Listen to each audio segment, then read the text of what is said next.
Militer Amerika Serikat menahan kapal tanker MT Tiffany di perairan Samudra Hindia. Operasi ini merupakan bagian dari penegakan sanksi maritim global terhadap jaringan yang diduga mendukung Iran. Pihak AS berdalih kapal tersebut beroperasi di bawah sanksi internasional dan dikategorikan sebagai kapal tanpa kewarganegaraan. Dalam rekaman yang dirilis Departemen Perang AS, terlihat pasukan militer naik ke helikopter dan turun menggunakan tali untuk melakukan pemeriksaan maritim di atas kapal tanpa adanya insiden. Komando Indo-Pasifik Amerika Serikat bertanggung jawab mengawasi operasi di Samudra Hindia dan Pasifik, berbeda dengan Komando Pusat Amerika Serikat yang bertanggung jawab atas Selat Hormuz.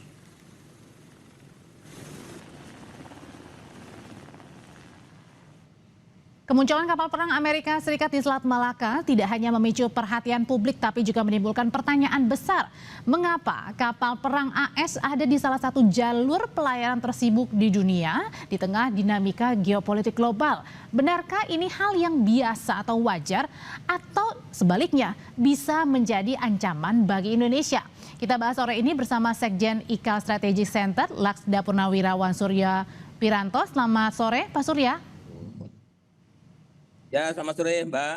Dan hadir juga ada juga Guru Besar Hukum Internasional UI, Profesor Hikmahanto Juwana. Prof, selamat sore. Selamat sore, Audrey. Oke, Prof, saya mau tanya ke Prof dulu nih. Prof, ini kapal perang AS lewat Selat Malaka. Menurut Anda wajar nggak sih di tengah situasi AS dan juga Iran yang masih panas?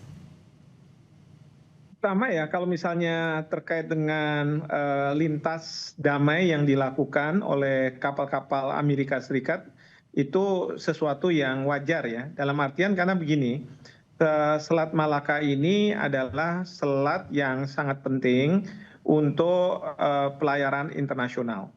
Dan di Selat Malaka ini kita harus pahami bahwa tidak hanya Indonesia yang menguasai. Karena di situ ada juga Singapura dan kemudian ada Malaysia. Jadi kalau misalnya kita bicara Selat Malaka, jangan kemudian kita reduksi hanya Indonesia yang memiliki otoritas di sana. Nah, tiga negara ini tentu harus menjamin adanya yang disebut sebagai freedom of navigation. Tadi Pak Menlu sudah sampaikan. Jadi kebebasan berlayar sepanjang mereka melakukan pelayaran itu secara innocent passage. Ya, jadi misalnya mereka harus berlayar terus. Kalau kapal selam dia harus memunculkan diri, lalu tidak menghentikan dan kemudian tidak mengarahkan senjata dan lain sebagainya. Karena hanya untuk melewati saja. Jadi berarti ini adalah memang merupakan suatu hal yang wajar ya, Prof ya, meskipun situasi AS Iran masih panas.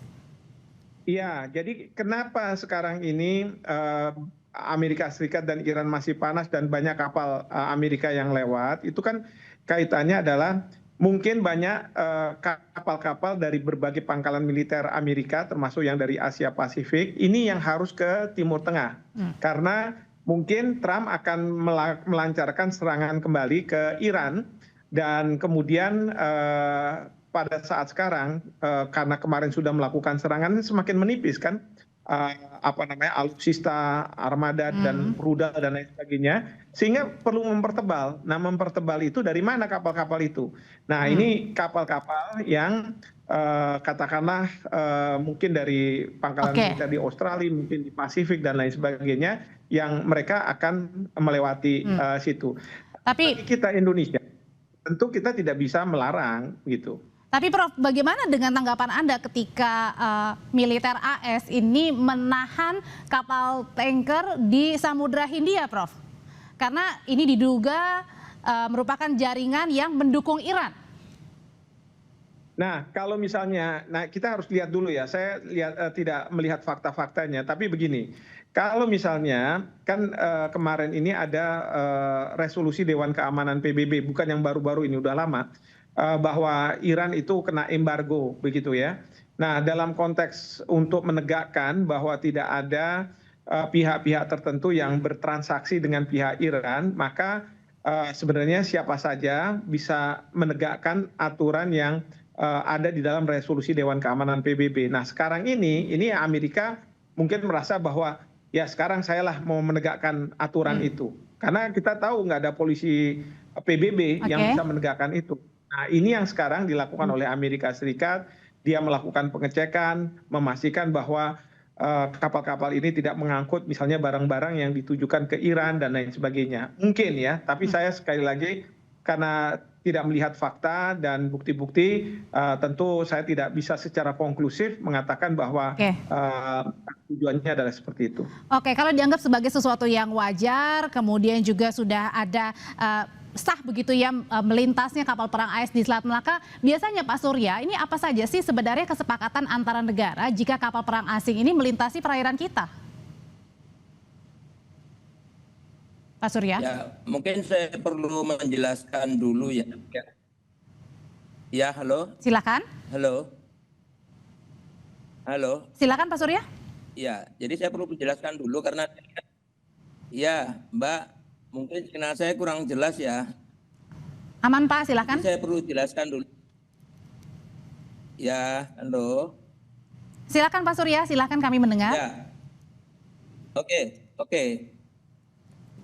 Oke, jadi saya perlu menjelaskan dulu yang dimaksud dengan lintas damai dan lintas transit itu, karena saya lihat di publik ini masih agak bingung gitu ya, seolah-olah bahwa kalau Selat Malaka itu wilayah kedaulatan kita, terus nggak boleh dilewati kapal-kapal asing, termasuk kapal Amerika.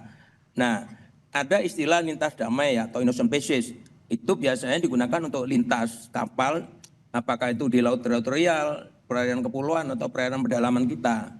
Kemudian kalau istilah lintas transit itu biasanya digunakan dari satu pelabuhan ke pelabuhan lainnya, ya. Nah, itu ada kebebasan pelayaran dan penerbangan baik kapal maupun pesawat udara asing untuk tujuan transit ya, atau melintas yang dilakukan ini terus-menerus dan negara pantai juga tidak boleh mengganggu ya lintas mereka itu dari satu ZTE ke ZTE lainnya. Kemudian ada lintas alur laut kepulauan atau archipelagic sea lanes. Nah, itu yang ada di Alki 1, 2, 3 kita itu. Yang terakhir ada lintas akses dan komunikasi atau sea lane of communication. Ya. Nah, terkait dengan lintas damai tadi yang disampaikan, ya itu berlaku di Selat Malaka karena Selat Malaka ini kan selat yang strait normally used for international navigation. Jadi siapapun kapal boleh lewat situ, walaupun pemilik selat itu coastal state-nya ada Indonesia, ada Artinya, Malaysia. Pak Surya? Ya. Ya, artinya Jadi- ini bukan mengancam kedaulatan, apalagi mungkin dipersepsikan mungkin jangan-jangan sesuatu yang menyeret Indonesia ini jangan-jangan masuk di dalam konflik perang. Oh tidak ada kaitannya sama sekali karena selat itu memang digunakan untuk pelayaran internasional, Mbak. Kita kalau patroli di Selat Malaka itu sudah normal kita ketemu kapal Indo Amerika atau kapal Indo Cina sudah normatif karena ya kita hanya bisa mengawasi aja, mereka bebas keluar masuk asal aturan-aturan yang terus-menerus misalnya nggak boleh membuat kegiatan-kegiatan yang mengganggu pelayaran internasional yang ada di sana itu dipatuhi, Mbak. Jadi itu hal-hal yang normatif seperti tadi dikatakan Prof. Yukanto juga.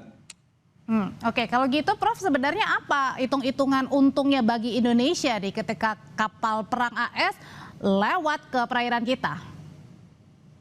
Ya ini Ya, memang sekali lagi sebenarnya nggak ada untung atau rugi ya, tetapi memang Indonesia kita harus membuka Selat Malaka itu untuk kita tidak halang-halangi dan lain sebagainya. Dan sekali lagi ini ada 3 negara yang ada di situ.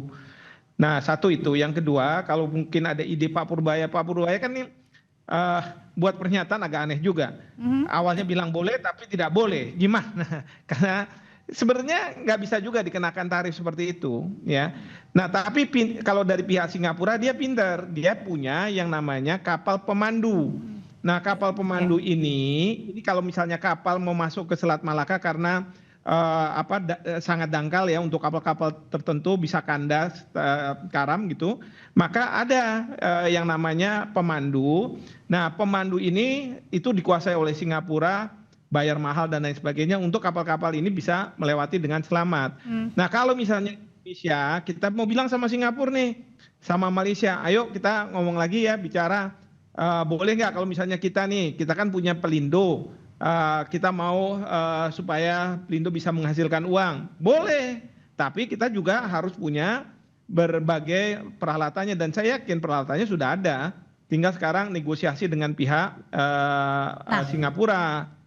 Oke, Prof. Tapi gini, pertanyaan berikutnya adalah sebelumnya kan Tiongkok juga pernah meng-highlight wacana izin terbang militer AS di wilayah udara Indonesia. Baru beberapa hari kemudian sekarang kapal perang AS melewati Selat Malaka. Pertanyaannya adalah bagaimana menjelaskan ke negara-negara lain seperti Iran termasuk bahwa kita ini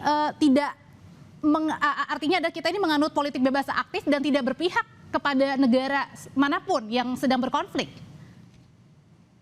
Ya, kalau misalnya yang soal blanket overflight clearance ini, sebenarnya kan prinsipnya boleh nggak lewat gitu ya.